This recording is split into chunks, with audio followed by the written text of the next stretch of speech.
All right, live sports is just about back. That's right. If you've been missing live sports, the UFC is ready to fill that void for you. UFC 249 takes place Saturday night in Jacksonville, Florida. It will air on pay-per-view on ESPN Plus. It will be the first of 3 cards in an 8-day stretch for the UFC. So they're looking to come back from a 2-month hiatus and do it with a bang. Now, listen, fight week started here in Jacksonville today. It is Wednesday, May the 6th. I made my trip here from Las Vegas earlier today. Flew from Las Vegas to Dallas, connecting through Dallas on to Jacksonville. I was on American Airlines. I can tell you from that point of view, listen, the airport's very, very empty. I mean, ghost town was, I think, the words that people are using to describe it. Not many people about. Well, as you can see from the mask on my face, from the empty airport behind me, man, this is a fight week like no other for sure. The flights themselves, each of them, 30, maybe 40 people at most on the plane. The only really difference in the way the flight was handled that I saw was as we checked in, the boarding agent asked us to scan our own boarding pass rather than to hand her anything.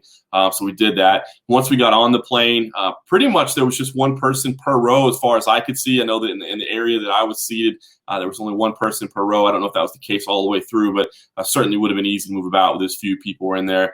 There were reminders as we were boarding, of course, about social distancing as well, saying, hey, listen, don't rush up on the plane. Make sure you give space in between everybody and stay apart. And everybody seemed to respect that along the way. There was no beverage service. Flight attendant said, hey, listen, if you need something, tell us. We'll get it for you. But we're not running down with the cart and doing the typical beverage and snack service and that sort of thing. So a little bit different on the plane. But the real questions that people want to ask, because the UFC is back, is how they're handling things on the ground.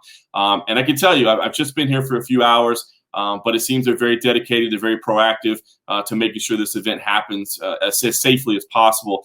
Listen, when we arrived to the hotel from a shuttle from the airport, we were taken to a private entrance, basically away from the main entrance of the hotel. As soon as we went in, we were greeted by staff who immediately temperature checked us. And also handed us some personal protective equipment, some gloves, some masks, things that we could use. From there, we immediately moved to COVID-19 testing. There were some techs that were here that were wearing like full hazmat gear that were testing us with the swab first, and then also the blood test for the antibodies as well. Look up towards the ceiling. It's gonna feel like it's gonna tickle your brain. Relax your eyes. He said easy for you. And that's it. How you feeling? Not like that one bit. So the results of the blood test for the antibodies, that came back in about 10 minutes. The COVID-19 swab test apparently is going to take about 24 hours to get the results back. And they've asked that we self-quarantine during that time, self-isolate away from everybody else until we know the results of our test. I'm not wearing a mask right now only because I'm in my hotel room. We've actually been asked anytime we're outside of our hotel room if we need to be outside of our room while we're self-isolated to make sure we're wearing that mask. There are hand sanitizer stations everywhere that I saw. Like I said, the limited movement that I had on the way in, there were hand sanitizers everywhere.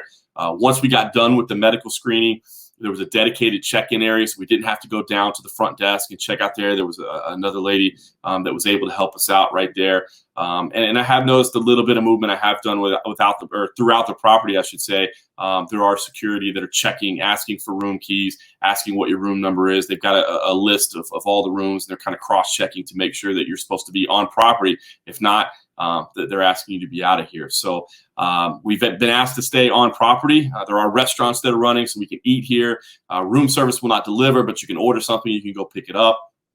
So they're asking you to stay on property. And again, anytime you're outside of your room, to please wear a mask and to please socially distance as well. Also, there will be continued medical checks every single day along the way. They're going to rescreen us and basically recertify us on a daily basis, giving us a new credential, a new wristband, that sort of thing, so that each day you're being checked and you're being updated for your health. And listen, Thursday is media day. It's going to be a much different media day than we've ever had before. It's a virtual media day. Even for us that are on property, there's basically going to be a virtual meeting set up, these Zoom type meetings that everybody's doing these days. Definitely, as I've been saying, a fight week like no other. But as we can see so far, everybody's being very, very proactive and trying to keep us as safe as we can. And that's how things are starting out here as fight week gets underway at UFC 249.